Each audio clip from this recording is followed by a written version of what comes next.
Dr. Carson, as I mentioned in my opening statement, we've received a letter of support from Bart Harvey, who is the former chair and CEO of Enterprise Community Partners. Mr. Harvey praised the charitable work that you have done to help send disadvantaged students to college. He wrote, "Although we come from opposite sides of the political spectrum, Ben and I share a common belief in helping people move up and out of poverty. He has done that through his outreach to the community and his philanthropy, and I have done it through my work with Enterprise." He further wrote, "I can vouch for his character, his heart, and his drive to help others. Given HUD's role in the fight against poverty and for increased opportunity, I believe he can bring these issues to the national attention that they deserve." Dr. Carson, how will your experiences working with the surrounding community at Johns Hopkins and through the Carson Scholars Help Fund help you run the Department of Housing and Urban Development? Well, having had an opportunity to interact with a lot of people in Baltimore, and particularly in East Baltimore, which many of you know is not necessarily a very, that's putting it mildly, and understanding a lot of their housing needs, because many of my patients came out of that environment.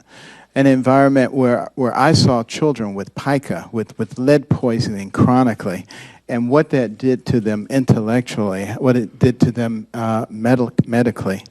Saw so many children with asthma, which is induced in most of those cases by environmental influences.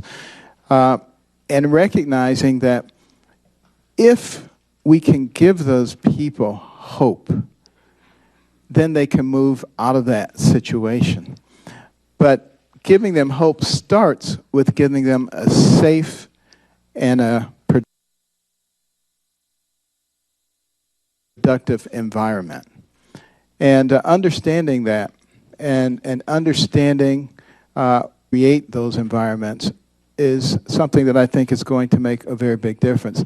And that's one of the reasons that I have already looked at some of the places in Baltimore and talked to the housing commissioner here in Washington, D.C., and talked to a commissioner in Atlanta earlier this week, and have talked to multiple mayors, and they've given me their take, but they've also invited me to come and look at the places where they are, both the good and the bad.